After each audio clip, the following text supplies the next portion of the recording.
Hi, my name is Kimberly Sayre. This is my persuasive speech for public speaking. Today I'm going to talk about why we need universal preschool in Virginia. All children need the opportunity to have a quality preschool education so they can enter kindergarten ready to learn. Excuse me. Not all children in Virginia are served with free preschool. Many are with programs such as Head Start and Early Discoveries. But to qualify for these programs, the children must have risk factors against them, such as poverty, single-family parents, parents in incarceration, and things on that order. But many children live with both parents who both work, but their parents still don't have the money to send them to a good quality preschool to get the quality education. So what they end up doing is sending them to home cares or to unlicensed daycares or something like that, where they're not getting a good curriculum education. I'm going to talk to you today about a program that was done, a study that was done from 1962 through 67 by HighScope called the Perry Preschool Project. With this study, 123 African American low-income children were studied from ages 3 to 11, and then they were studied again at 14, 15, 19, 27, and 40. Now I have the results of some of the things that were studied at the age of 40. My first graph here is a graph of how many of the children who went through the program and how many that were not graduated high school. For the program, you have 65% did graduate versus 45% of the non-program students who did not. On this chart, I have the statistics for how many were arrested 5 or more times by the age of 40. For the program, we have 36%. And 55 non-programs, so it shows that more were arrested 5 or more times who were not part of this program. Now, of the ones that were studied for the program, 32% of the program students were arrested for violent crimes versus 48% of the non-program. For property crimes, it was 36 in the program versus 58 not in the program, and for drug it was 14 versus 34%. Showing that there was more crimes committed by the children who were not in the preschool program. Also, we're going to talk about how much these students earned once at the age of 40.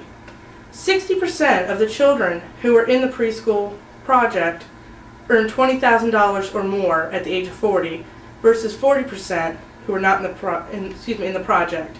So it shows they were also getting better educations and better jobs and earning more money later in life. Next, I will speak about the cost and benefits of this program. There was a total of $15,166 invested per child for this program. $244,812 was eventually put back into society, meaning they got $16.44 back for every dollar spent.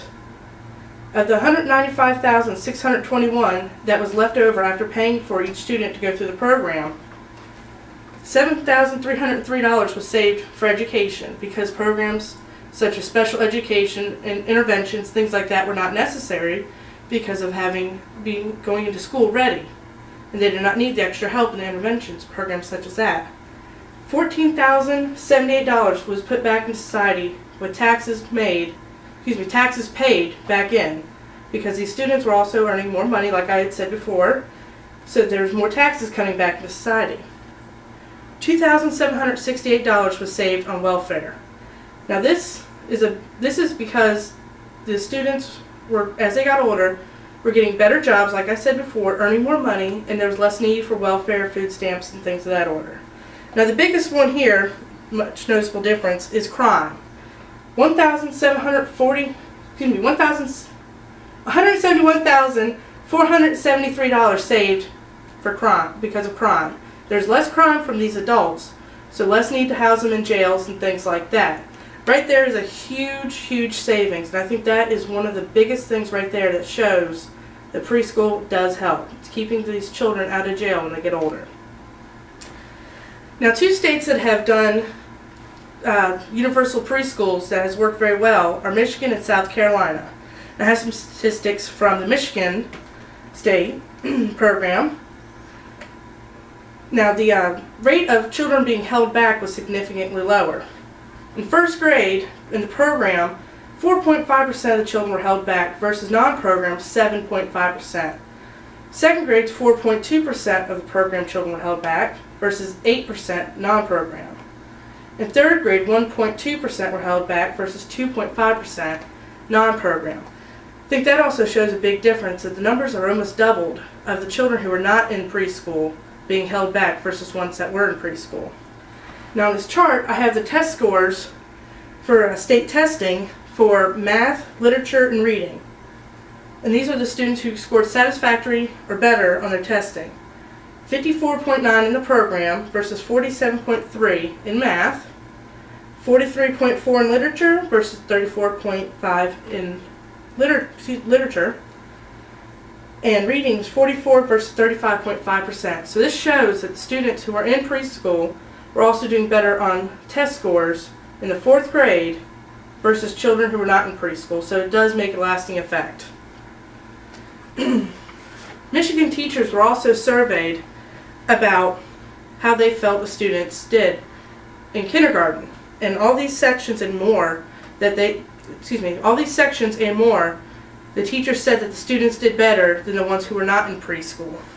It includes showing initiative, good attendance, completing homework, cooperative, getting along with the children, getting along with teachers, ready to learn and participate, and makes good progress to the next grade, which I think is one of the biggest ones of all, because of the retention rates of children going to the next grade, that, as I spoke about earlier, that's a big thing.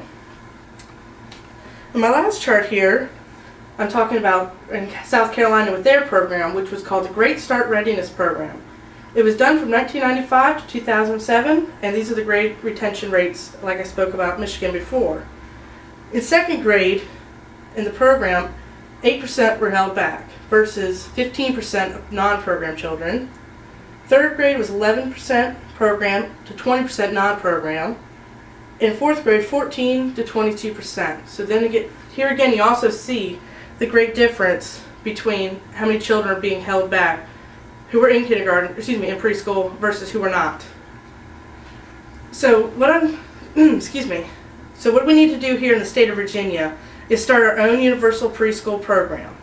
And how we need to do that is first to get all of the preschool programs some kind of standard of what is considered a quality preschool. All the schools need to be held to that standard, and they are not allowed to participate in the program until they are. So the state needs to give out vouchers to these schools for each student, saying this is how much you get for each student, so the parents don't have to pay for it. And with that, we also need to make sure that the parents have the choice of what schools they can have. They need to, instead of just sending them down the street to the local elementary school, parents may want to have them in a religious school, a Montessori school, something of that sort.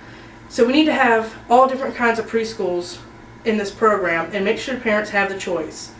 Parents are happier sending their children to a school that they like versus sending them down the street where they have to go. If they have the choice, they'll be more involved with the student's education also.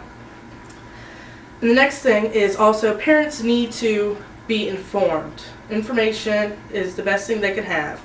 And they need to be educated about why preschool is so important and what the effects are of preschool.